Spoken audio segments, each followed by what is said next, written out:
El sol de la tarde caía pesado sobre el jardín principal de mi propia casa, esa casona colonial de 450 metros cuadrados que mi difunto esposo y yo restauramos con tanto esfuerzo, ahora convertida en un escenario de circo para el 5º cumpleaños de mi nieto. Había globos dorados y blancos cubriendo las columnas de piedra centenaria, y el murmullo de la gente, bien, de la ciudad, llenaba el aire junto con el olor a canapés caros. Caminé despacio, abrazando contra mi pecho el regalo que había elegido con tanto cuidado.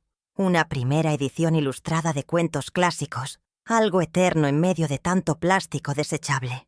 Me sentía una extraña en mi propio terreno, observando cómo extraños bebían mi champán y pisaban mi césped, pero mantuve la cabeza alta. Solo quería ver a mi nieto, darle un beso y retirarme a mi anexo. Pero la dueña de la fiesta tenía otros planes para mi dignidad esa tarde.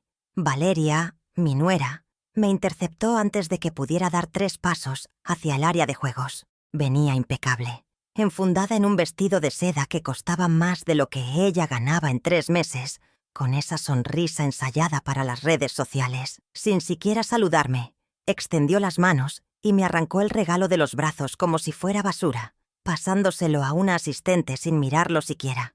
Antes de que pudiera protestar o preguntar por el niño, me empujó una pesada bandeja de plata llena de canapés a medio comer y servilletas sucias contra el pecho. El metal frío chocó contra mis manos, manchando mis dedos con grasa de hojaldre, y sentí cómo el calor subía por mi cuello ante tal falta de respeto. Ella no me veía como su suegra, ni siquiera como una persona. Para ella, yo era un accesorio molesto que desentonaba con la estética perfecta de su evento de $4,000. Fue entonces cuando elevó la voz, asegurándose de que su círculo de amigas influyentes y los jefes de mi hijo escucharan cada sílaba de su desprecio, chasqueando los dedos en mi dirección como quien llama a un perro callejero. «Ah, ¿usted es la niñera de apoyo? Por favor, llévelos al cuarto del fondo. No quiero ancianos estorbando las fotos ni molestando a los invitados importantes», disparó con una naturalidad venenosa, mientras se acomodaba el cabello. El jardín se quedó en un silencio sepulcral por un segundo. Sentí las miradas de 30 personas clavadas en mi espalda, evaluando mi ropa, mi edad y mi posición. No fue un error inocente, fue una demolición pública calculada para recordarme mi lugar en la nueva jerarquía que ella había instaurado en mi propia casa. Busqué desesperadamente los ojos de Marcelo, mi hijo, el niño que crié con valores, el hombre al que le entregué las llaves de este reino para que construyera su familia. Él estaba a solo 3 metros, sosteniendo una copa de vino, y escuchó perfectamente cómo su esposa reducía a su madre a servidumbre doméstica frente a todos. Pero en lugar de intervenir, en lugar de defender la sangre que corre por sus venas, soltó una risita nerviosa, cobarde y complaciente. Se dio la vuelta rápidamente para atender a su jefe, validando la humillación con su silencio, eligiendo su comodidad financiera y la paz conyugal por encima de mi honor. Ese gesto me dolió más que cualquier insulto de Valeria. Fue la confirmación de que había perdido a mi hijo en manos de una ambición vacía y cruel. Por un instante, el mundo se inclinó y sentí el impulso visceral de gritar, de tirar la bandeja y decirles a todos quién pagaba realmente la hipoteca y el estilo de vida que fingían tener. Pero soy Regina Alvarenga, y las mujeres de mi generación no hacemos escándalos. Nosotras ejecutamos estrategias. Respiré hondo, tragándome las lágrimas que amenazaban con arruinar mi maquillaje, y transformé mi dolor en un bloque de hielo sólido en el centro de mi pecho. No les daría el gusto de verme quebrada, ni permitiría que me vieran como una víctima anciana y senil. Enderecé la espalda, recuperando los centímetros de altura que la edad intenta robarme, y decidí que si ella quería tratarme como empleada, recibiría la evaluación de desempeño más brutal de su vida. Con movimientos lentos y deliberados, dejé caer la pesada bandeja sobre la mesa de regalos inmaculada. El estruendo de la plata contra la madera y el desastre de los canapés rodando sobre los paquetes envueltos hizo que todos volvieran a mirar. Miré a Valeria directamente a los ojos, con una sonrisa gélida que no llegaba a mis labios, y dije con un tono de voz bajo pero perfectamente modulado: Tranquila, querida. Los dueños siempre saben cuándo es hora de inspeccionar el personal y corregir las fallas. Mi voz no tembló, proyectando una autoridad que ella jamás tendría, recordándole sutilmente que la jerarquía real no se define por quién grita más fuerte, sino por quién tiene el poder de firmar o anular los cheques al final del día. La sonrisa de Valeria vaciló por una fracción de segundo, una grieta en su máscara de perfección, confundida por mi respuesta y por la falta de sumisión que esperaba. El aire se volvió denso, cargado de una electricidad estática que presagiaba tormenta, pero yo no me quedé para ver su reacción, ni para darle la oportunidad de contraatacar. Me limpié las manos con una de sus servilletas de lino monogramadas y la dejé caer al suelo deliberadamente, marcando una frontera invisible entre su suciedad moral y mi conciencia limpia. Di media vuelta con la elegancia de quien conoce cada rincón de ese jardín porque lo diseñó caminando hacia el anexo de servicio donde me habían relegado, pero pisando fuerte como la matriarca que todavía era. Mientras me alejaba del bullicio y la música estridente, pasé por debajo del porche lateral, una zona que solía ser mi refugio de lectura y que ahora estaba prohibida para mí por asustar a sus amigas. Al levantar la vista, un destello rojo captó mi atención en la penumbra de las vigas de madera. Era la luz de funcionamiento de la cámara de seguridad 4K que instalé hace años y que ellos, en su arrogancia, habían olvidado que existía. Ese pequeño ojo electrónico parpadeaba rítmicamente, indiferente y objetivo, testigo silencioso de todo lo que acababa de ocurrir en el jardín. Mi corazón dio un vuelco, no de miedo, sino de una revelación súbita y poderosa. Esa cámara lo había visto todo: el gesto despectivo, el robo del regalo, la bandeja sucia, la frase humillante sobre la niñera y la risa cobarde de Marcelo.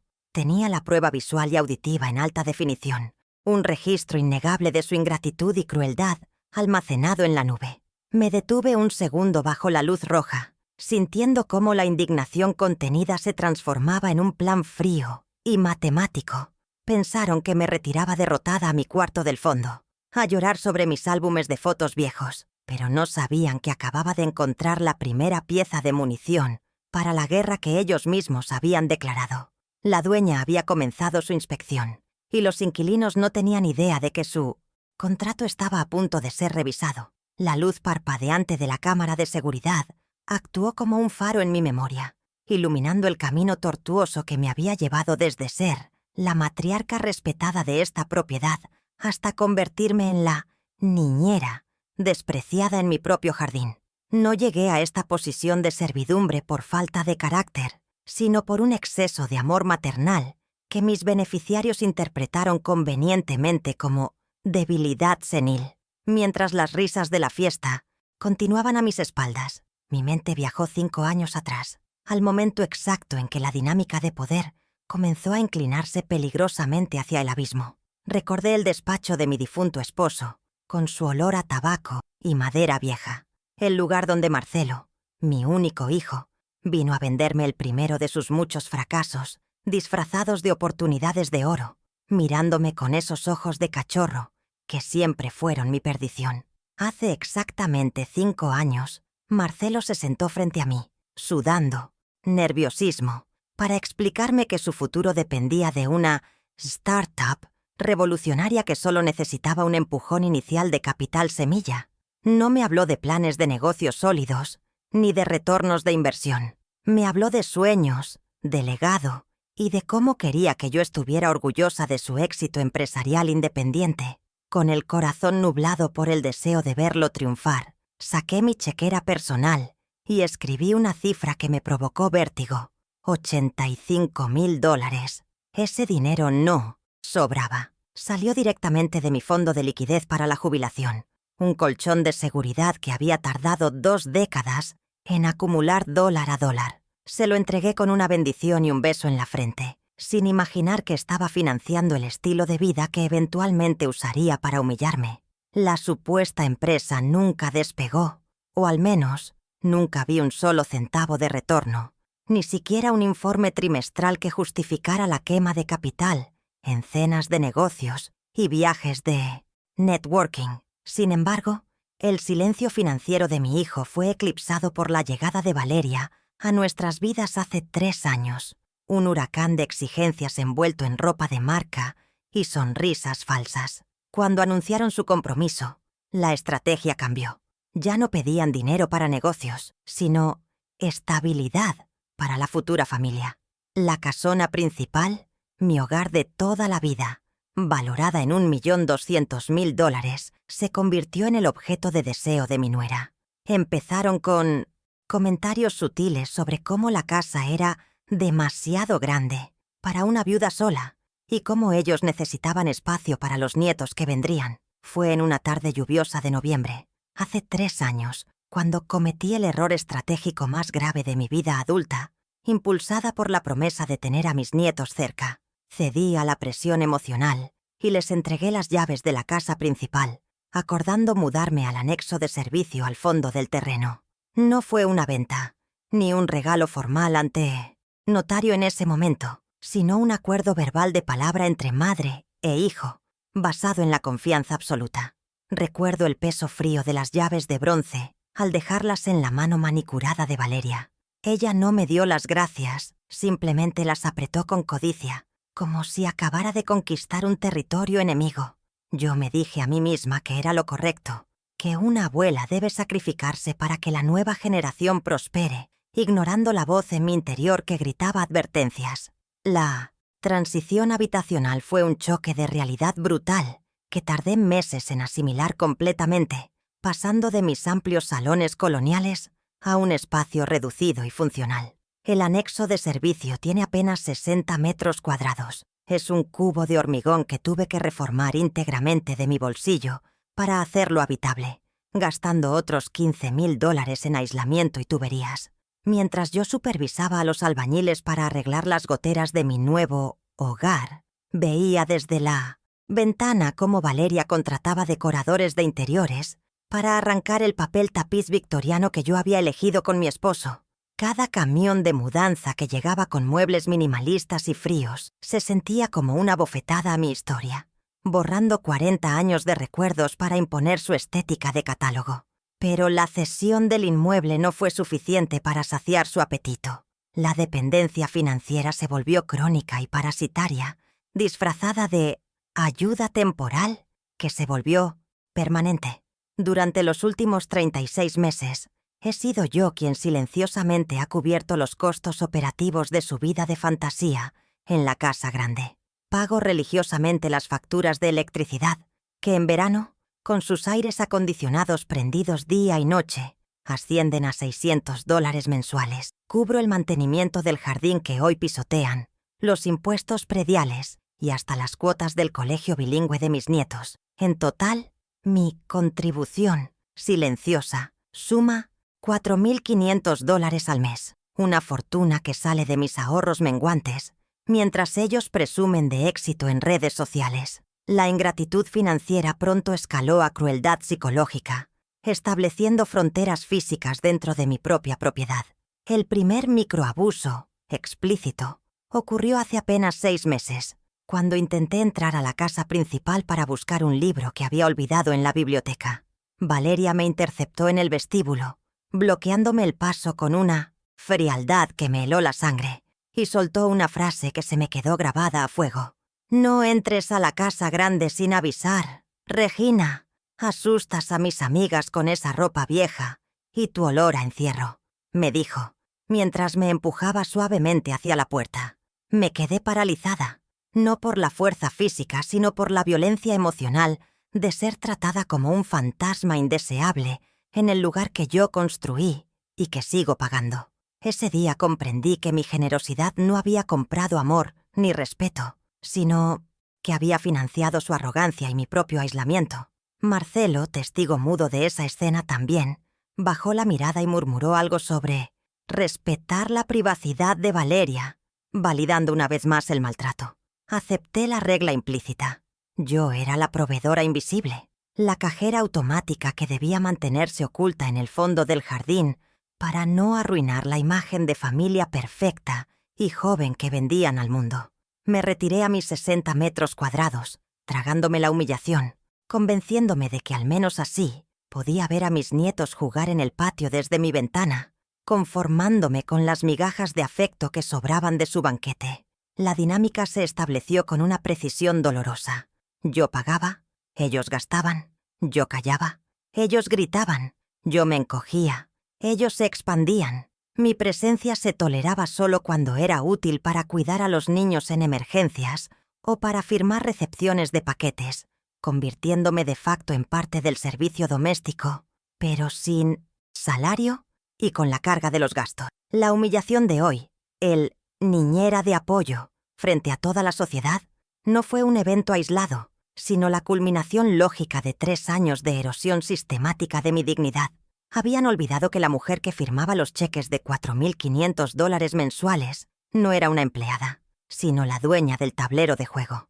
Recordé las veces que Marcelo me pidió préstamos rápidos para cubrir las tarjetas de crédito de Valeria, prometiendo devolverlos en cuanto cerrara un trato. Sumando esos pequeños rescates, la cifra ascendía a otros $20.000 en el último año. Dinero que se evaporó en bolsos, cenas y la fiesta de hoy. Nunca hubo un gracias, mamá, solo una expectativa voraz de que el dinero seguiría fluyendo indefinidamente. Yo era la gallina de los huevos de oro a la que planeaban sacrificar lentamente, manteniéndola en el corral trasero, mientras ellos disfrutaban del oro. Pero al mirar esa luz roja de la cámara, sentí que la gallina acababa de convertirse en lobo. La contabilidad emocional y financiera estaba a punto de cerrarse, y el saldo era profundamente negativo para ellos. Caminé los últimos metros hacia mi anexo, sintiendo el peso de los años y de las cifras en mis hombros. 85.000 perdidos, 1.200.000 en riesgo, 4.500 mensuales de sangría. Cada número era un clavo en el ataúd de mi paciencia. Al entrar en mi pequeño refugio, el silencio me recibió como un abrazo, lejos del ruido de la fiesta que yo pagaba, pero no podía disfrutar. Mis ojos se posaron en la vieja caja fuerte de acero, empotrada en el armario, la única cosa que Valeria no había podido tocar ni trasladar. Allí dentro, entre pólizas de seguro y joyas antiguas, dormía un documento que mi abogado y yo redactamos hace 3 años, una salvaguarda que en su momento pareció paranoica, pero que hoy se sentía profética. Me acerqué a la caja fuerte. Mis dedos temblaban ligeramente, no por debilidad, sino por la adrenalina de la decisión tomada. La humillación pública había roto el último dique de mi contención maternal.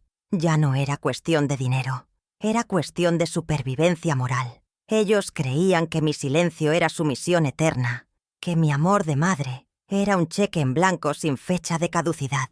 Estaban muy equivocados. Giré la dial de la caja fuerte, escuchando el clic mecánico de los tumblers cayendo en su lugar. Un sonido seco y definitivo como el amartillar de un arma. Era hora de dejar de recordar los sacrificios del pasado y empezar a auditar el presente.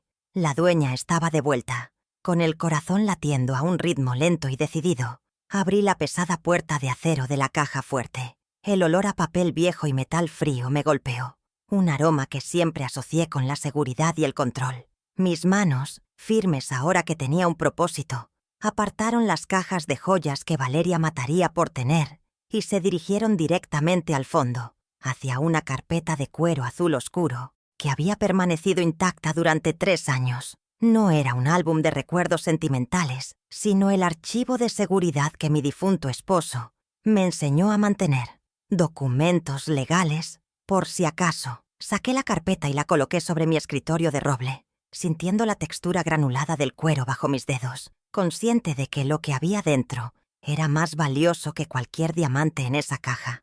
Era mi salvoconducto legal para recuperar mi vida. Abrí la carpeta y allí estaba, impoluto y oficial, el contrato de comodato precario. Recuerdo el día que lo firmamos. Marcelo estaba tan ansioso por recibir las llaves que apenas leyó la letra pequeña, confiando ciegamente en que mamá nunca haría nada contra mí. Alisé la hoja con la palma de la mano y mis ojos fueron directamente a la cláusula 4ª, un párrafo que brillaba con luz propia en mi mente. El texto era claro y devastador. La propietaria se reserva el derecho de revocar el uso de la vivienda en cualquier momento, sin Necesidad de justificación causal, debiendo los comodatarios desalojar el inmueble en un plazo improrrogable de 48 horas tras la notificación. No era un contrato de alquiler estándar con protecciones para el inquilino. Era un préstamo de gracia, un favor legal que podía retirar tan fácilmente como quien retira un saludo. La implicación práctica de ese papel era una bomba nuclear en términos jurídicos. Ellos no eran inquilinos protegidos, eran ocupantes precarios cuya permanencia dependía exclusivamente de mi buena voluntad. Durante 3 años vivieron creyendo que la casa era suya por derecho divino o herencia anticipada, ignorando que legalmente estaban allí de prestado, viviendo sobre un suelo que yo podía hacer desaparecer bajo sus pies con una sola carta documento. Sonreí por primera vez en toda la tarde. Esa carpeta azul no era solo papel, era la espada de Damocles que había estado colgando sobre sus cabezas todo este tiempo sin que ellos se dieran cuenta. La niñera tenía el poder de dejarlos en la calle en 2 días, y la ironía de esa asimetría de poder me dio una fuerza renovada. Pero el contrato era solo el cimiento. Necesitaba munición fresca para justificar moralmente mi ataque ante cualquier duda futura. Me giré hacia mi tablet, que descansaba en la mesa auxiliar, y abrí la aplicación de seguridad conectada a las cámaras de la propiedad. La luz roja que había visto en el porche no mentía. El sistema había estado grabando ininterrumpidamente. Con un par de toques en la pantalla, accedí al registro de eventos de esa tarde y localicé el archivo de video marcado a las 16:30 horas. Le di al play y reviví la escena desde un ángulo cenital y cruelmente objetivo. Vi mi propia postura encorvada, el desprecio físico de Valeria al quitarme el regalo y, lo más importante, el audio cristalino captado por el micrófono de alta ganancia. La voz de Valeria resonó en mi pequeño despacho, metálica y cargada de veneno. No quiero ancianos estorbando. Escucharlo de nuevo, sin el ruido ambiente y la confusión del momento, solidificó mi determinación. Pero no me detuve ahí. La curiosidad morbosa me llevó a revisar el historial de grabaciones de la semana anterior, buscando patrones. Encontré un archivo de audio del martes pasado, grabado en la terraza trasera donde ella suele tomar sus calls con amigas. La cámara había captado una conversación telefónica que me heló la sangre y que confirmaba mis peores sospechas sobre su afecto fingido. En el video, Valeria aparecía de espaldas, con una copa de vino en la mano, hablando despreocupadamente por su celular. Subí el volumen al máximo para no perder detalle.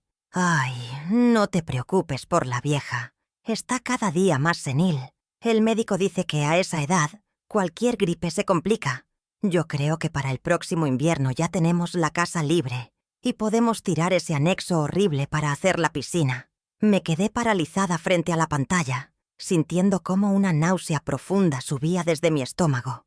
No solo me despreciaba, estaba activamente esperando mi muerte, calculando los plazos de mi funeral para poder reformar el jardín. Esa frase, la casa libre, fue la confirmación definitiva de que para ella yo no era una persona, sino un obstáculo biológico temporal entre ella y mi patrimonio. Guardé el clip de video en una carpeta segura llamada Evidencia, protegiéndola con contraseña. Esa prueba no era solo para mí.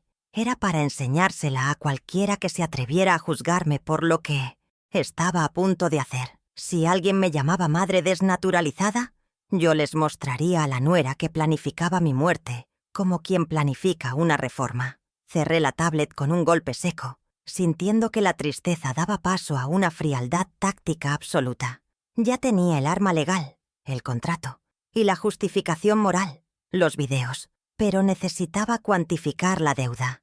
La venganza, para ser justa, debe ser precisa, y yo necesitaba saber exactamente cuánto me había costado mantener a mis verdugos. Me levanté y fui hacia el archivador metálico donde guardo mi contabilidad personal, esa que Marcelo nunca se interesó en ver. Saqué las carpetas de los últimos 3 años, etiquetadas meticulosamente por año fiscal, y las volqué sobre el escritorio. Empecé a sacar extractos bancarios, facturas de servicios públicos y recibos de colegios, armando pilas de papel que representaban mi sacrificio financiero.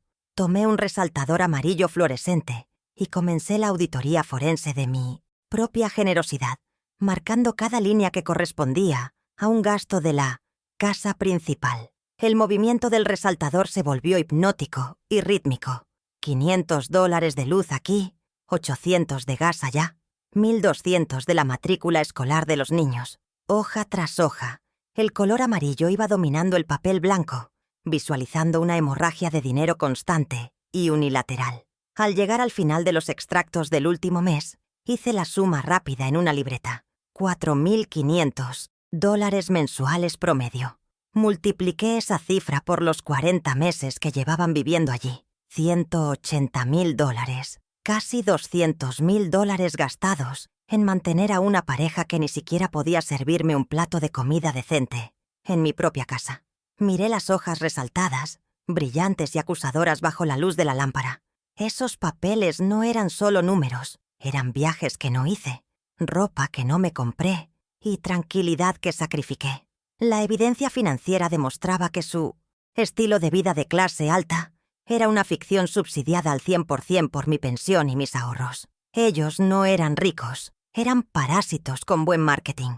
Tener esos papeles en la mano me daba una ventaja táctica inmensa. Podía demostrar matemáticamente que su independencia era una mentira, desmontando su arrogancia con una simple hoja de cálculo. Sin embargo, entre la pila de documentos recientes, encontré algo que no recordaba haber archivado. Un sobre blanco, con el logotipo oficial del registro de la propiedad, que había llegado hace 2 semanas. Estaba abierto, pero el contenido parecía haber sido metido de nuevo, apresuradamente, como si alguien lo hubiera interceptado, leído y luego escondido entre mi correo basura, esperando que yo no lo notara. Mi instinto se disparó. Lo tomé con cuidado, notando que el papel estaba arrugado, y extraje el documento interior. Era una notificación de rechazo de trámite. Mis ojos escanearon rápidamente el lenguaje burocrático hasta llegar al motivo de la resolución. El texto decía: se rechaza la solicitud de transferencia de dominio del inmueble Sito, en calle Los Robles 450, a favor de Valeria Santibáñez, por inconsistencias graves en la firma de la cedente, Regina Alvarenga. El aire se escapó de mis pulmones. No podía creer lo que estaba leyendo. La fecha del trámite era de hacía 1 mes. Marcelo había intentado transferir la propiedad de mi casa a nombre de su esposa a mis espaldas. Examiné el documento con lupa. Literalmente. La sección de anexos. Había una fotocopia de la supuesta autorización de venta con una firma que pretendía ser la mía. Era una falsificación torpe, un garabato tembloroso que intentaba imitar mi rúbrica elegante. El sello rojo de rechazado, estampado sobre el papel, era lo único que había salvado mi casa de ser robada legalmente. Esto ya no era ingratitud, ni siquiera abuso financiero. Esto era un delito federal. Mi propio hijo había intentado despojarme de mi techo falsificando mi identidad, seguramente presionado por la ambición de Valeria de asegurar el patrimonio antes de que yo muriera pronto. La gravedad del hallazgo me obligó a sentarme de golpe. Había pasado de sentirme una madre dolida a sentirme una víctima de intento de estafa. La implicación práctica de este papel era devastadora para ellos. Con esto no solo podía desalojarlos, podía enviarlos a la cárcel si decidía presentar cargos penales. El plan desalojo acababa de convertirse en una operación de rescate de mi patrimonio antes de que intentaran algo más drástico. La traición era absoluta, total y criminal. Ya no había vuelta atrás, ni espacio para la duda o la piedad materna. Coloqué el documento del registro de la propiedad en el centro del escritorio, como la pieza coronaria de mi Museo de los Horrores. A su izquierda, la carpeta azul con el contrato de comodato. A su derecha, la tablet con los videos de los insultos. Y debajo, las hojas bancarias sangrando tinta amarilla con sus deudas. Tenía ante mí, en un espacio de 1 metro cuadrado, la radiografía completa de su vileza. Contrato, video, deuda, delito. 4 pilares de evidencia tangibles, irrefutables y destructivos. Me levanté y miré mi reflejo en la ventana oscura del despacho. Ya no veía a la anciana humillada de la fiesta. Veía a una estratega con el arsenal completo listo para ser desplegado. La Regina que servía canapés había muerto esa tarde. La Regina que ejecutaba contratos acababa de nacer. El dolor se había transformado en un combustible frío y eficiente. Sabía exactamente lo que tenía que hacer y sabía que el tiempo jugaba a mi favor si actuaba rápido, antes de que ellos supieran que su intento de robo había fallado. Tomé mi teléfono celular y marqué el número que sabía de memoria, el único aliado capaz de convertir toda esta evidencia en una sentencia ejecutoria. Eran las 8 de la noche, pero sabía que él contestaría. «Emilio», dije cuando escuché su voz al otro lado de la línea, con un tono tan firme que me sorprendió a mí misma. «Lamento la hora, pero necesito que prepares el protocolo de terminación de comodato. Y Emilio, trae el sello notarial para certificar un intento de fraude. La guerra ha comenzado». Cerré la llamada y miré por la ventana hacia la casa principal, donde las luces de la fiesta seguían encendidas. Reían y bebían, ignorantes de que en el pequeño anexo oscuro del jardín, la dueña acababa de firmar el final de su fiesta eterna. Mañana, el silencio de mi plan empezaría a hacer más ruido que sus gritos. Lunes, 06:00 AM. El sol apenas comenzaba a teñir de gris el horizonte, iluminando los restos de la fiesta en el jardín como si fueran cadáveres de una batalla perdida. Mientras en la casa principal reinaba el silencio pesado de la resaca y la inconsciencia, yo ya estaba despierta, sentada al borde de mi cama, con una claridad mental que no sentía hacía años. No había dormido mucho, pero la adrenalina de la decisión tomada funcionaba mejor que cualquier cafeína. Me levanté y realicé mi rutina con una precisión militar, eligiendo mi vestuario no como la abuela que va al parque, sino como la arquitecta que solía dirigir obras de millones de dólares. Me puse mi traje sastre azul marino, ese que Valeria decía que era antiguo, y me aseguré de que cada botón estuviera en su sitio. Hoy no era día de cuidar nietos, hoy era día de demolición controlada. Salí del anexo a las 07:30 AM, moviéndome como una sombra a través del camino de servicio para no despertar a nadie. Mi viejo sedán arrancó con un ronroneo suave, y salí del portón eléctrico mirando por el retrovisor la fachada imponente de mi casa. Se veía majestuosa y tranquila, ignorante de la tormenta legal que se estaba gestando en su contra. Conduje hacia el centro de la ciudad, esquivando el tráfico matutino, con la carpeta de cuero azul en el asiento del copiloto como si fuera un pasajero VIP. Mi destino era el despacho del doctor Emilio Barros, mi notario y amigo de confianza desde hace 40 años. El único hombre que conocía cada ladrillo y cada papel de mi patrimonio.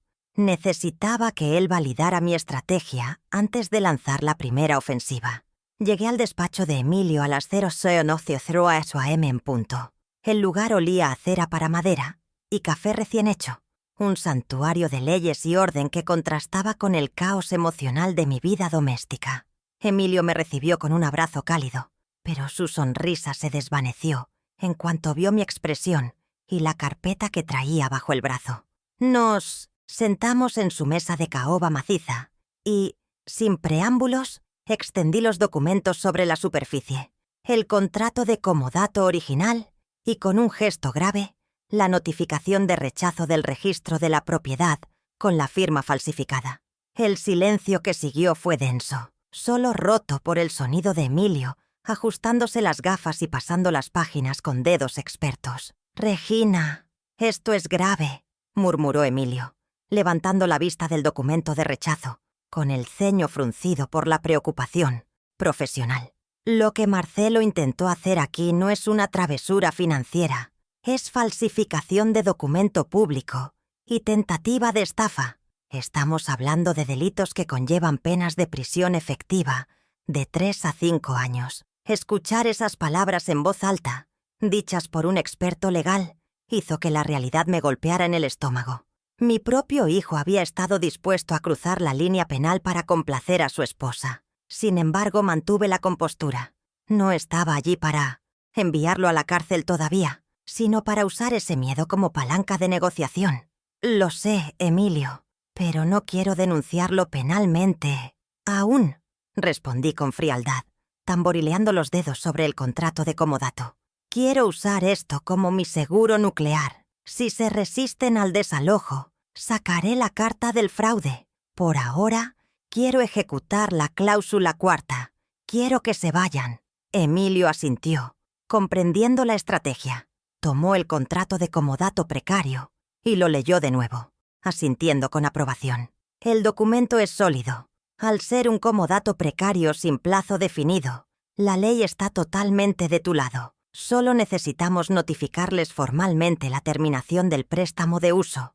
Una vez recibida la carta, el reloj de las 48 horas empieza a correr. Pasamos la siguiente hora redactando la notificación.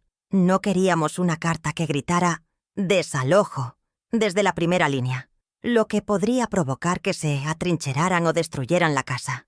Diseñamos una estrategia de emboscada legal. La notificación sería ambigua pero urgente.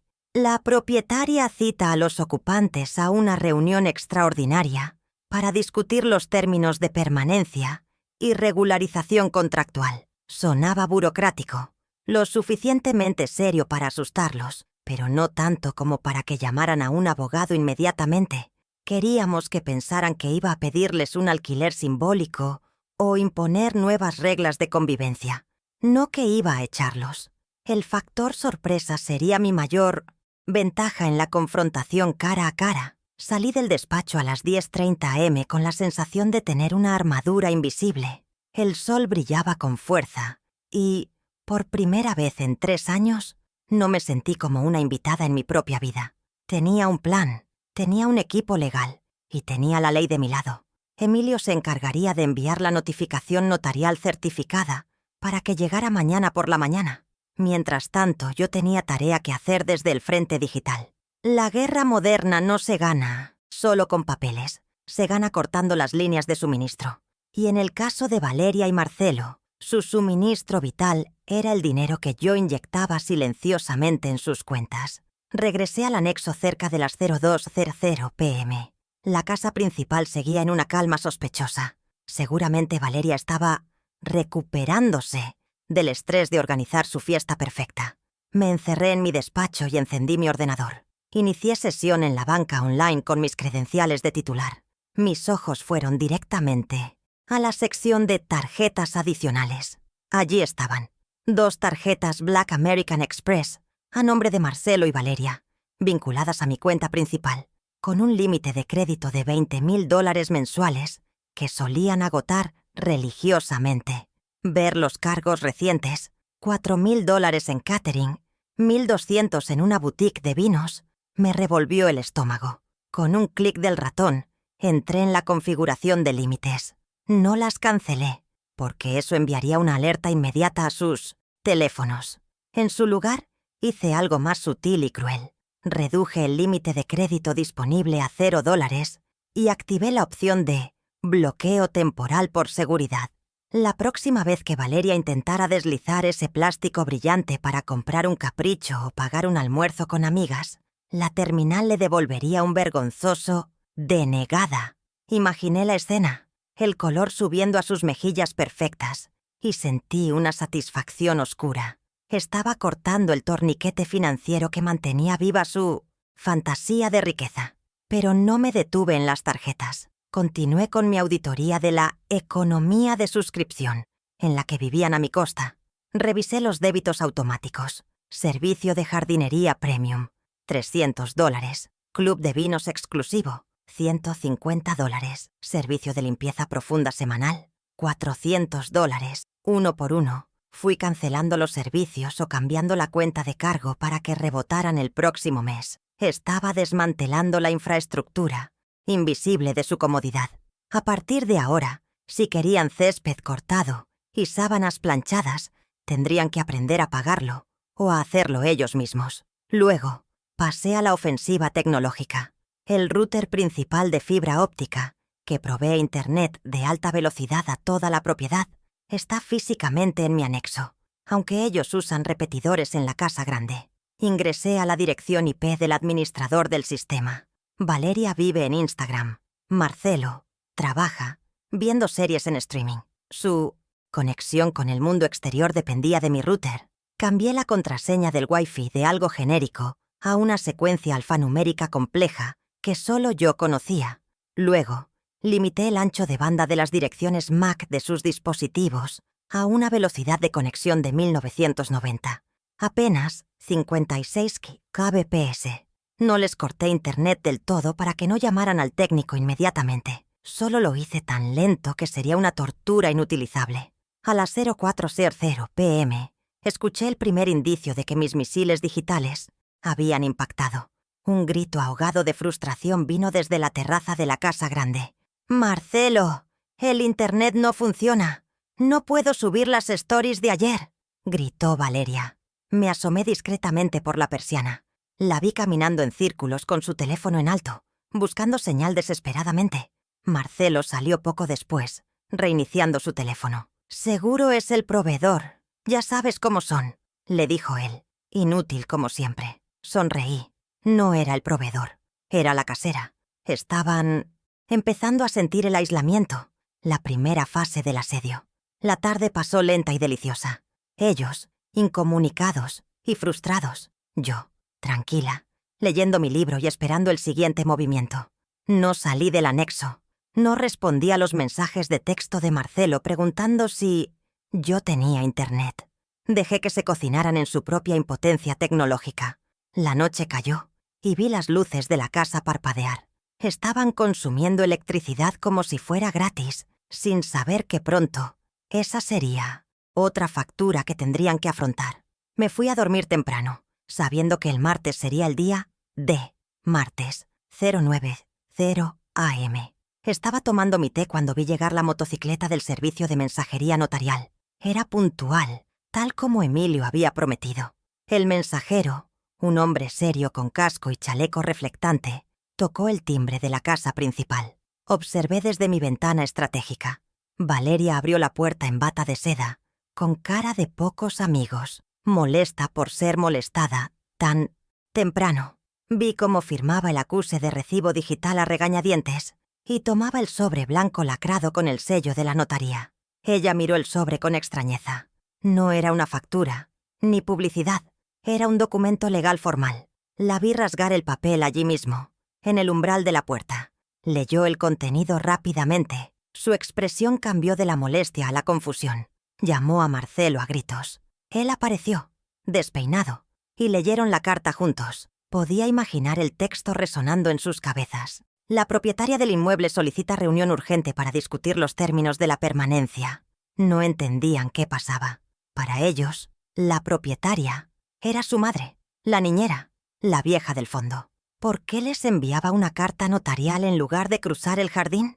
A las 09:15 am, mi teléfono empezó a sonar. Era Marcelo. Lo dejé sonar hasta que entró al buzón de voz. Luego llamó Valeria. También lo ignoré. Querían respuestas rápidas. Querían manipularme por teléfono. Querían usar su tono condescendiente para calmar a la abuela. Pero el silencio es una herramienta de poder que aterra a los que están acostumbrados a controlar la narrativa. Al no responder, les negaba la validación y aumentaba su ansiedad. Estaban empezando a darse cuenta de que las reglas del juego habían cambiado, aunque todavía no comprendían la magnitud del cambio. Pasé el resto de la mañana y la tarde preparando el escenario para la reunión de la noche. Necesitaba que el entorno físico reforzara mi autoridad. Le pedí a la empleada doméstica de confianza, a quien yo pagaba aparte para que limpiara mi anexo, que fuera al salón principal de la casa grande y preparara la mesa de conferencias, esa mesa larga de roble que ellos usaban para apilar abrigos y correo basura.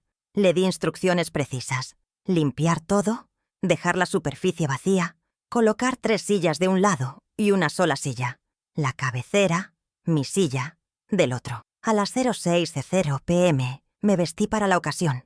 No usé ropa de estar por casa. Me puse un vestido verde esmeralda, elegante y sobrio, mis perlas y mis zapatos de tacón bajo. Me maquillé suavemente para ocultar cualquier rastro de cansancio. Me miré al espejo y vi a Regina Alvarenga, la mujer que había levantado un imperio inmobiliario junto a su esposo, no a la viuda triste que ellos creían conocer. Estaba lista. A las 07:30 p.m., Emilio llegó en su coche. Entró directamente por el acceso principal, como habíamos acordado, y yo salí a recibirlo. Juntos, Caminamos hacia la casa. Grande. La puerta estaba abierta, esperándonos. Entramos al vestíbulo. La casa estaba en silencio, tensa. Valeria y Marcelo estaban en la cocina, murmurando, nerviosos. Al escuchar nuestros pasos firmes sobre el mármol, salieron al encuentro. Sus caras eran un poema de desconcierto. «Mamá, ¿qué es todo esto del notario? ¿Por qué no viniste a hablar simplemente?», empezó Marcelo, con una mezcla de risa nerviosa y reproche. Valeria cruzó los brazos, defensiva. «Sí, Regina, casi me da un infarto. Con ese mensajero. ¿Qué drama es este?», agregó ella, intentando recuperar el control. No les respondí de inmediato. Caminé hacia la cabecera de la mesa que había hecho preparar. Coloqué mi carpeta azul sobre la superficie pulida y me giré lentamente hacia ellos. «Siéntense», dije con una voz suave pero que cortó el aire como un cuchillo. No fue una petición, fue una orden. Emilio se colocó a mi derecha, de pie, como mi guardia pretoriano. Marcelo y Valeria intercambiaron miradas de incredulidad, pero algo en mi postura, o quizás la presencia formal del notario, los obligó a obedecer. Se sentaron frente a mí, pareciendo dos niños regañados en la oficina del director. Miré el reloj de pared. Eran las 08:00 p.m. El plazo de gracia había terminado. Pensaron que mi silencio de las últimas 24 horas era debilidad, que estaba asustada por lo que había hecho. No sabían que solo estaba cargando el arma legal para disparar al centro de su confort. La reunión había comenzado. Valeria soltó una risa estridente, forzada y cargada de incredulidad, rompiendo el silencio sepulcral que había impuesto mi orden de sentarse. Miró a Marcelo buscando complicidad, pero mi hijo mantenía la vista clavada en la superficie de la mesa, incapaz de sostener la mirada ni a su esposa ni a mí. «¿Es esto una broma, Regina?», escupió ella, cruzando las piernas y recostándose en la silla con una arrogancia que ya no me intimidaba. «Traer a tu notario para una cena familiar es un poco dramático, incluso para ti. ¿Qué pasa? ¿Vas a leernos tu testamento porque te sientes mal?». Su intento de minimizar la situación fue patético. Una táctica de defensa infantil para evitar enfrentar la autoridad que emanaba de mi lado de la mesa. Emilio, impasible como una estatua de granito, abrió su maletín con un clic seco que resonó en el salón como un disparo de advertencia, sacando una libreta de notas y un bolígrafo, listo para levantar acta de cada palabra dicha. No respondí a su provocación verbal. Mi lenguaje esa noche no serían los insultos, sino los hechos documentados. Con un movimiento lento y deliberado, deslicé hacia el centro de la mesa la primera pila de papeles. Los extractos bancarios con las líneas resaltadas en amarillo fluorescente.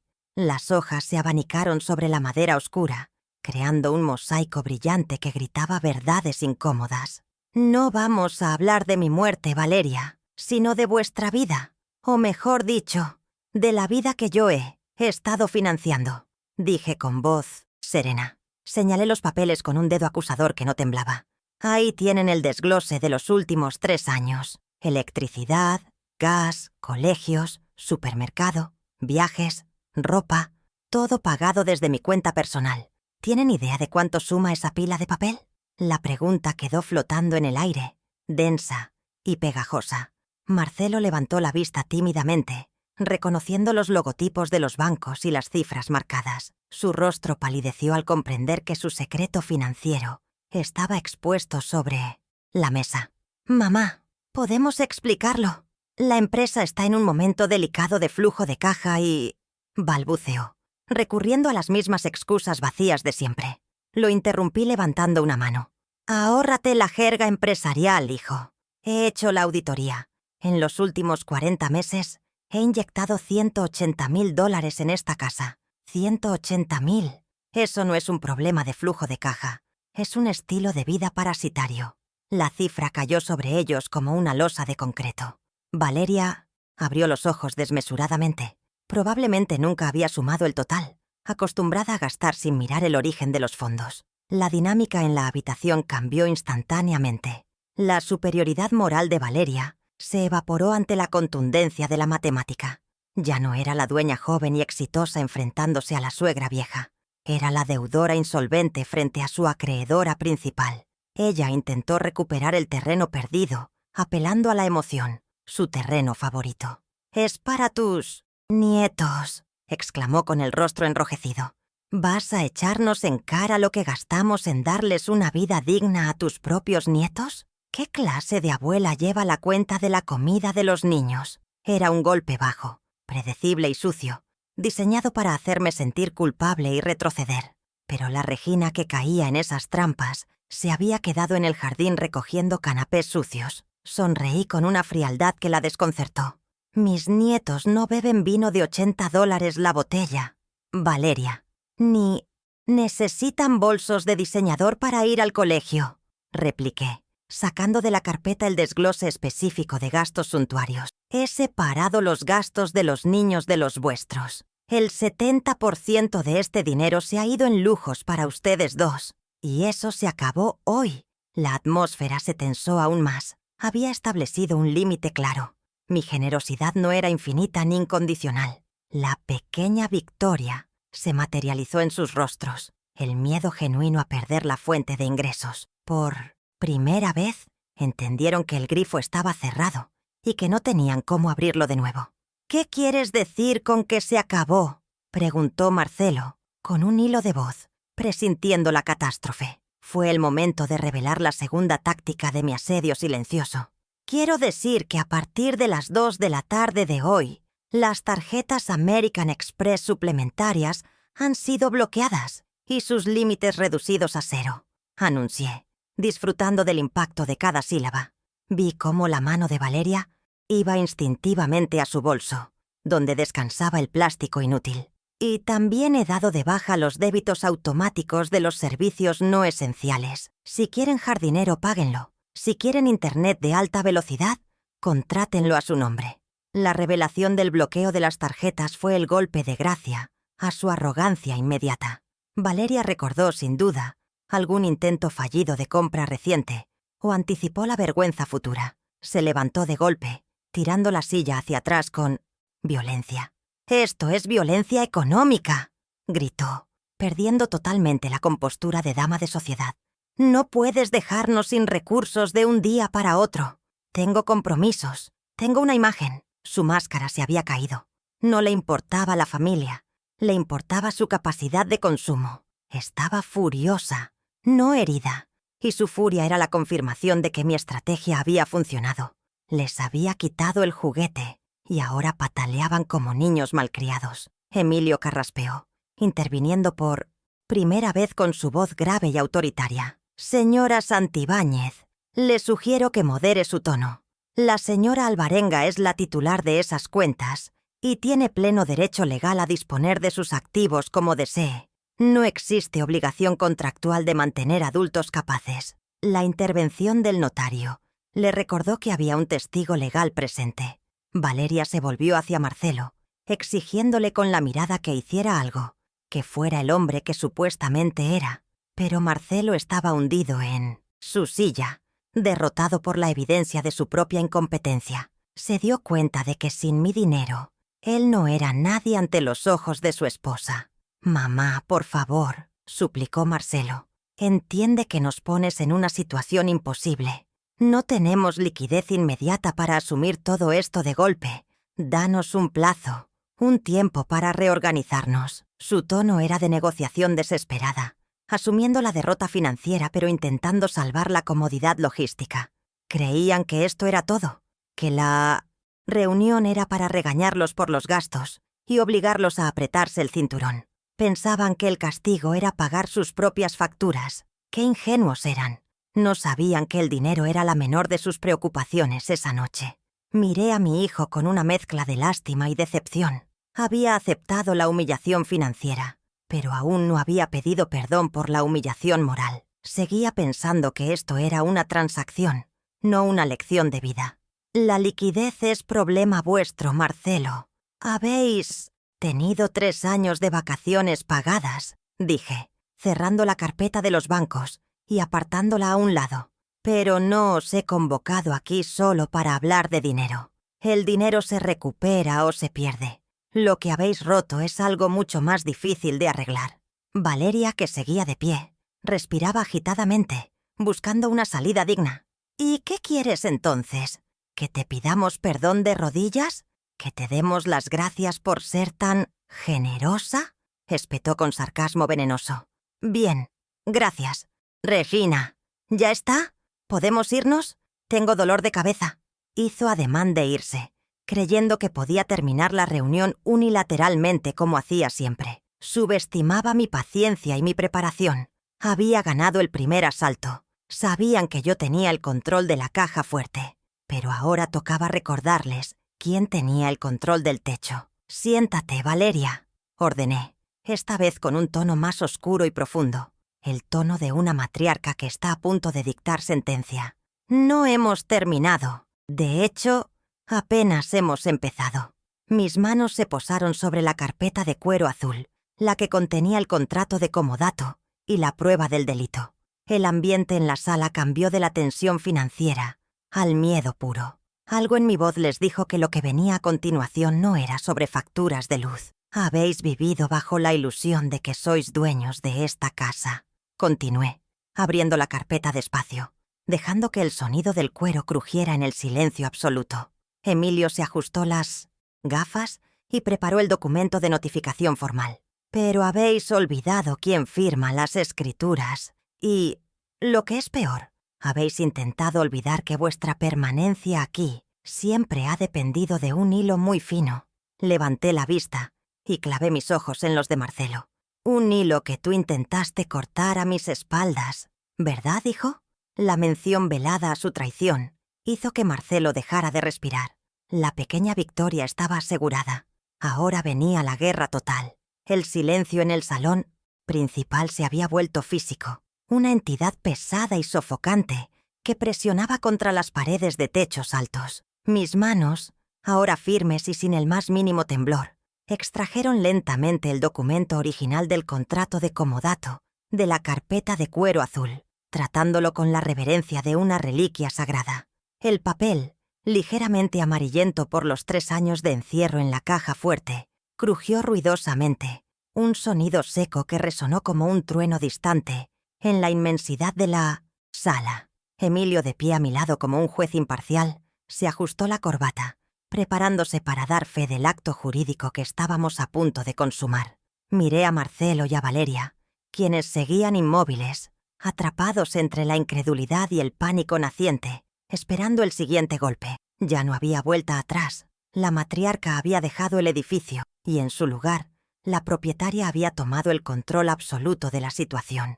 Deslicé el contrato sobre la mesa de caoba hasta que quedó perfectamente alineado frente a ellos, como una sentencia de muerte presentada en bandeja de plata.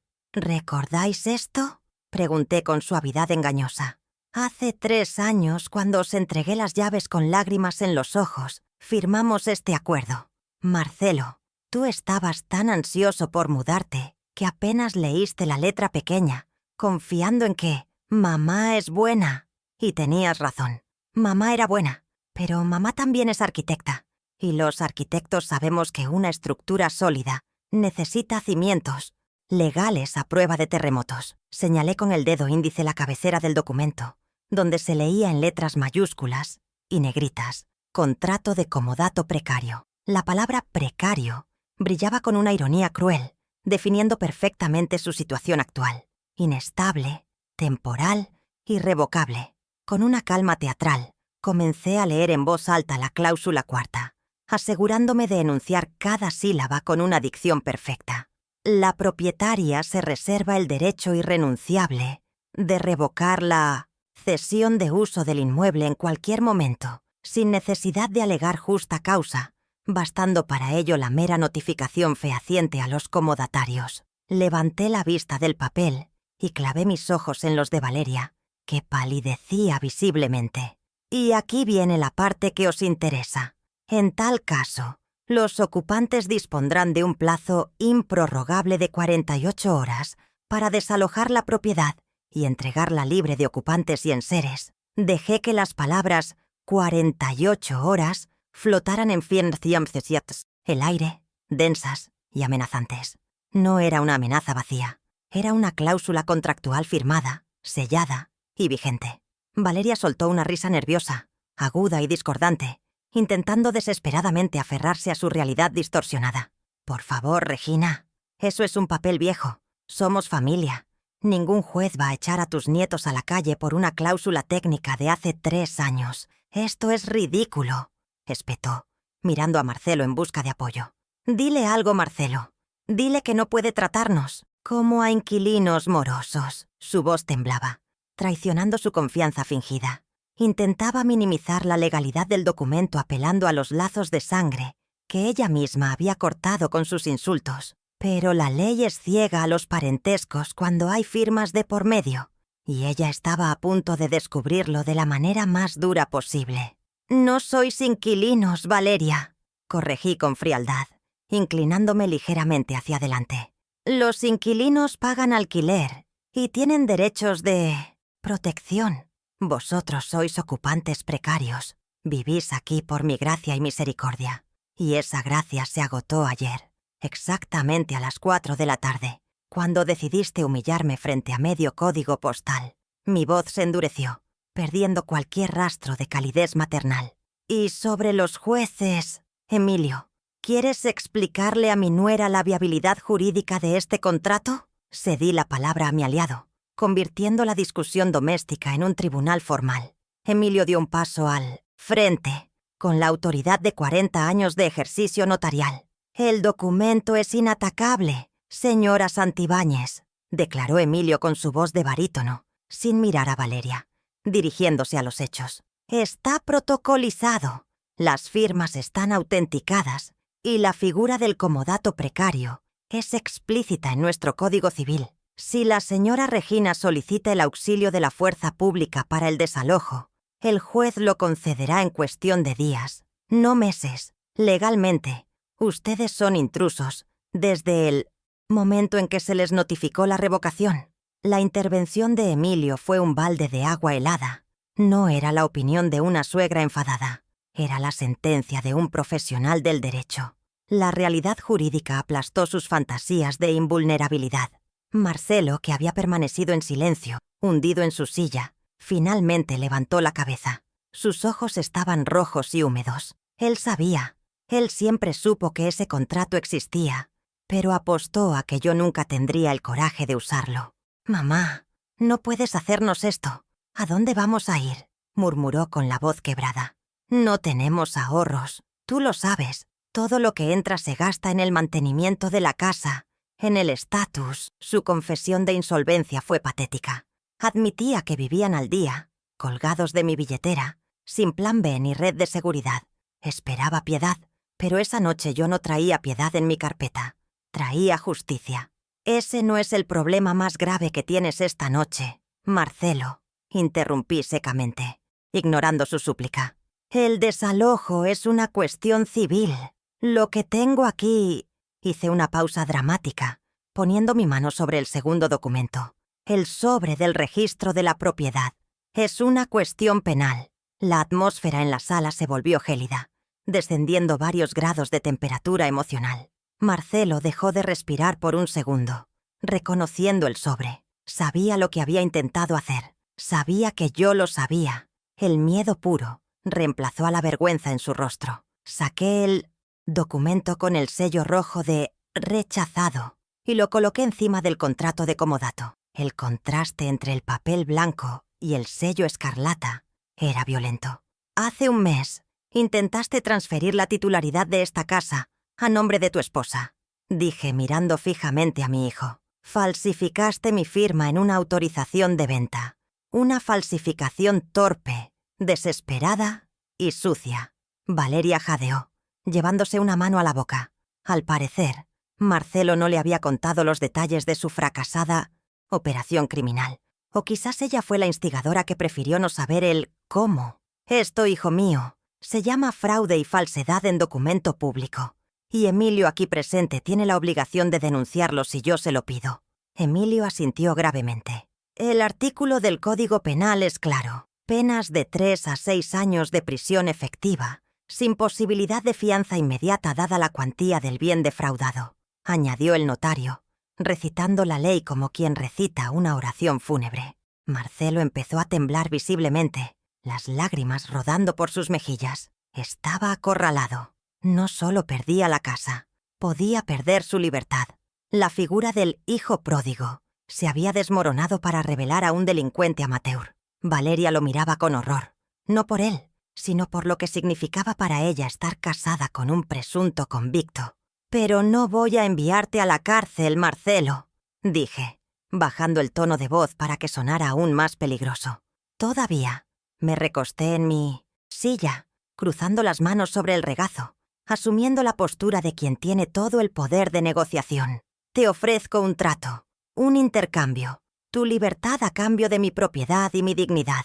Y las condiciones no son negociables. Son 3, y las vais a cumplir al pie de la letra si no queréis que Emilio llame al fiscal de guardia ahora mismo». La sala quedó en un silencio expectante. Estaban derrotados, esperando las condiciones de su rendición. «Primera condición, el desalojo», anuncié, levantando un dedo. «El contrato dice 48 horas, pero soy generosa. Os doy 7 días naturales, una semana exacta. Quiero esta casa vacía y limpia el próximo martes a esta misma hora. Ni un día más». Valeria intentó protestar. «En una semana es imposible encontrar algo decente», pero la corté con una mirada fulminante. «Entonces buscad algo indecente o id a un hotel. No es mi problema. Tenéis 7 días para sacar vuestras cosas. Todo lo que quede aquí el día 8 será donado a la caridad o quemado. Vosotros elegís. Segunda condición, la deuda», continué, levantando el segundo dedo. Saqué una hoja de cálculo impresa que había preparado esa tarde. El comodato era gratuito bajo la premisa de buena fe y convivencia familiar. Al romper esa premisa con maltrato y fraude, el contrato se anula retroactivamente en sus beneficios. Deslicé la hoja hacia ellos. «Me debéis $36.000 en concepto de alquileres retroactivos y penalizaciones por incumplimiento. De conducta. Es un precio de mercado muy bajo. Creedme, quiero un plan de pagos firmado ante notario hoy mismo. El 20% de vuestros ingresos mensuales será embargado hasta saldar la deuda». Marcelo miró la cifra y tragó saliva. «36.000... Mamá, no tenemos eso», susurró. «Lo tendréis», respondí implacable. «Trabajaréis, venderéis vuestros relojes o pediréis un préstamo. No me importa. Es el precio de haber vivido como reyes a costa de una niñera. La educación es cara y os estoy cobrando la matrícula de la lección de vida que no aprendisteis a tiempo. La justicia financiera era necesaria. Tenían que sentir el peso del dinero que habían despreciado. Tercera condición, el transporte», dije levantando el tercer dedo. Esta era la estocada final al ego de Valeria. «El SUV de lujo, esa camioneta negra que tanto os gusta aparcar en la entrada para impresionar a los vecinos, está a nombre de mi antigua empresa patrimonial. Yo pago el seguro, yo pago el leasing». Extendí la mano abierta sobre la mesa, con la palma hacia arriba, esperando. «Quiero las llaves. Ahora». Valeria se quedó paralizada. El coche era su símbolo de estatus móvil, su burbuja de superioridad en el tráfico. Perderlo era perder su armadura social. «No puedes dejarnos a pie. Tenemos que llevar a los niños al colegio», argumentó Valeria, con voz estridente y desesperada. «Hay autobuses escolares y hay transporte público. Es muy educativo», repliqué con una sonrisa gélida. «Ese coche es un activo de la empresa y la empresa ha decidido liquidarlo. Las llaves, Marcelo. No me hagas repetirlo». Miré a mi hijo, desafiándolo a desobedecer por última vez. La presión del documento de fraude sobre la mesa era insoportable. Él sabía que si se negaba, la denuncia penal sería el siguiente paso. Con manos temblorosas, Marcelo buscó en el bolsillo de su pantalón. Sacó el llavero de cuero con el logo de la marca alemana, ese objeto que acariciaba con tanto orgullo. Miró a Valeria, pidiendo perdón con los ojos, y luego dejó caer las llaves en mi mano abierta. El sonido metálico al chocar contra mi palma fue el sonido de su derrota total. Cerré el puño alrededor del metal caliente, recuperando el control de mi activo. Había despojado al rey y a la reina de su castillo, de su tesoro y de su carruaje en menos de 20 minutos. «Perfecto», dije guardando las llaves en mi bolsillo. «Emilio tiene los documentos del reconocimiento de deuda y el acuerdo de desalojo voluntario listos para firmar. Si firmáis ahora, el documento del fraude desaparece en mi trituradora cuando os vayáis. Si no firmáis... Bueno, Emilio sabe el camino al juzgado. No hubo vacilación esta vez. El miedo a la cárcel es un motivador poderoso. Marcelo tomó el bolígrafo que Emilio le ofrecía como si pesara una tonelada y firmó los papeles sin leerlos. Valeria, llorando de rabia e impotencia, firmó después, garabateando su nombre con furia sobre el papel que sellaba su expulsión del paraíso. Recogí mis carpetas, mis pruebas y mi dignidad. Me puse de pie, sintiéndome 3 metros más alta que cuando entré. «Tenéis mucho que empaquetar», dije mirando el salón que pronto volvería a ser mío. «Y una última cosa». Me dirigí a la puerta, pero me detuve y me giré para mirarlos por última vez. Valeria tenía el rímel corrido, una máscara trágica de la mujer que pretendía ser perfecta. «La próxima vez que veáis a alguien sirviendo una bandeja o limpiando un suelo, recordad este momento», les dije con una voz serena pero resonante. «Recordad que esa persona podría ser la dueña del edificio. Y recordad que la arrogancia es un lujo que los inquilinos precarios no pueden permitirse». No esperé su respuesta. No la merecían. Salí del salón seguida por Emilio, dejando atrás a una pareja destruida por su propia ambición, sentada en una mesa vacía, bajo la luz fría de una lámpara de araña que ya no les pertenecía. Caminamos hacia el vestíbulo y luego hacia la noche fresca del jardín. El aire nunca había olido tan limpio. La reunión había terminado. La casa estaba purgada. El clímax había pasado. Y yo seguía en pie, con las llaves en el bolsillo y el control en mis manos. Exactamente 7 días después de la confrontación en el salón, me paré en el porche de la casa principal para supervisar la ejecución final de mi sentencia. El cielo estaba gris y una llovizna persistente caía sobre el jardín, como si la naturaleza misma quisiera limpiar los restos de su ocupación. Observé cómo Marcelo y Valeria cargaban las últimas cajas en un camión de mudanzas genérico, ya que no tenían presupuesto para el servicio premium de embalaje. No les ayudé, ni envié a mi personal a hacerlo. Era fundamental que sintieran el peso físico de cada objeto que se llevaban, que sudaran la consecuencia de sus actos. Valeria, despojada de su maquillaje de gala y vestida con ropa deportiva, evitaba mirarme, arrastrando una maleta con la furia contenida de quien ha perdido su trono, mientras el agua arruinaba su alisado perfecto. La salida del SUV negro fue el momento más simbólico de la mañana. Una grúa de la empresa de leasing vino a recogerlo a las 10 en punto, llevándose el vehículo que tanto definía su estatus. Ver la plataforma elevarse con el coche, mientras Valeria miraba desde la ventana del camión de mudanzas con los ojos vidriosos, cerró el ciclo de la ostentación. Ahora se movían en un sedán compacto de segunda mano que Marcelo había conseguido prestado de un amigo, un vehículo que apenas contenía las sillas de seguridad de los niños. Cuando el motor del camión arrancó, soltando una nube de humo negro, sentí que un peso de toneladas se levantaba de los cimientos de mi casa.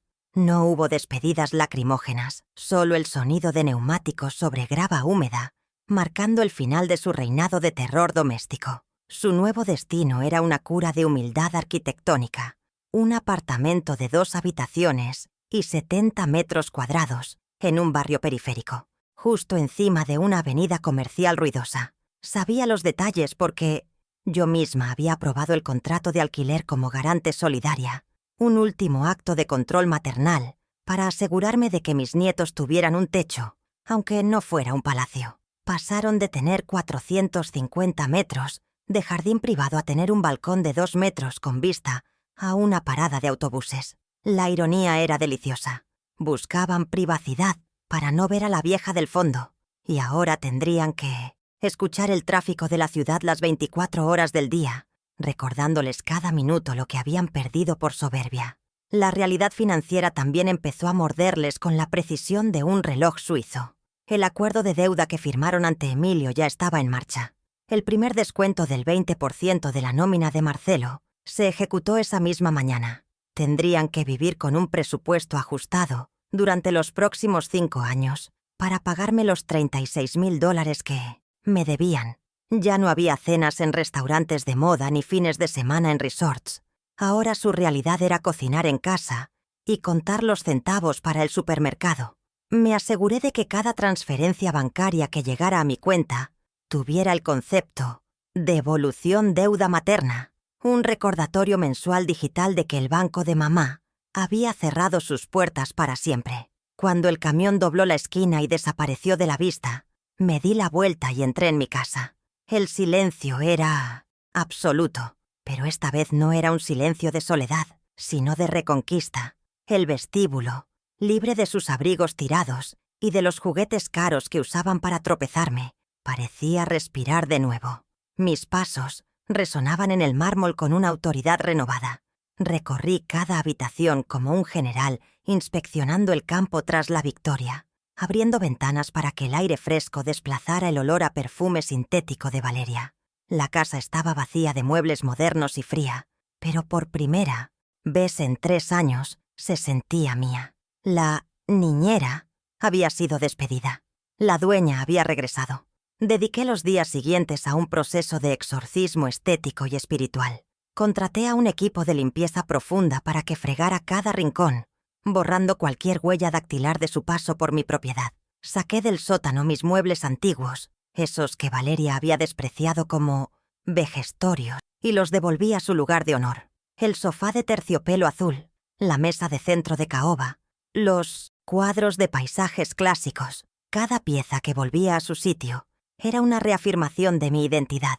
Volví a colgar las cortinas pesadas que daban calidez al salón y llené los jarrones con flores frescas de mi jardín.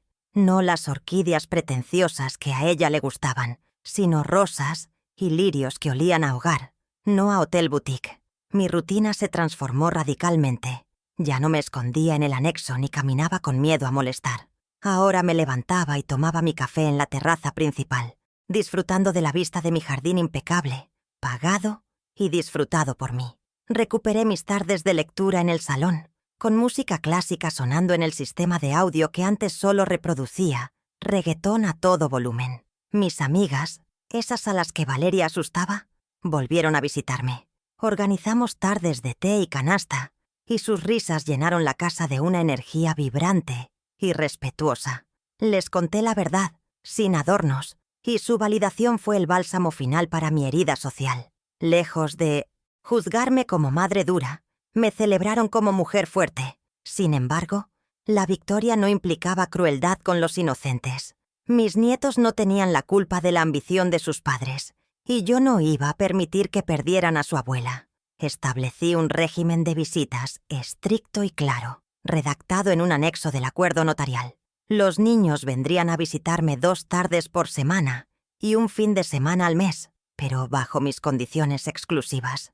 Nada de traerlos para que los cuide mientras salimos. Vendrían a pasar tiempo de calidad conmigo, a leer cuentos, a cocinar galletas y a aprender modales, algo que en su nueva casa seguramente escaseaba. Yo pagaría su transporte escolar y sus actividades extraescolares directamente a los proveedores, asegurándome de que el dinero no pasara por las manos de sus padres. La primera visita bajo el nuevo régimen ocurrió ayer. Fue un momento tenso pero esclarecedor. Marcelo aparcó el coche viejo en la calle. Ya no tenía mando del portón y acompañó a los niños hasta la entrada peatonal. Valeria se quedó en el coche, mirando hacia otro lado, demasiado orgullosa y humillada para pisar mi umbral. Al abrir la puerta, mis nietos corrieron a abrazarme con una alegría genuina, ajenos a la guerra inmobiliaria, felices simplemente de ver a su abuela en la casa grande. Al verlos entrar, entendí que había protegido su patrimonio y su legado.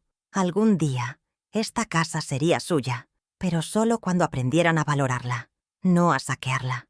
Marcelo se quedó en la puerta, con las manos en los bolsillos, mirando el interior redecorado con nostalgia. Se veía más delgado, con ojeras, y su ropa ya no estaba impecablemente planchada. «La casa se ve bien, mamá», murmuró, con un tono de respeto que no le escuchaba desde hacía años. No lo invité a pasar, ni le ofrecí café. Esa frontera era necesaria. «Gracias, Marcelo. Ven a buscarlos a las 7 en punto. No llegues tarde», le respondí con firmeza.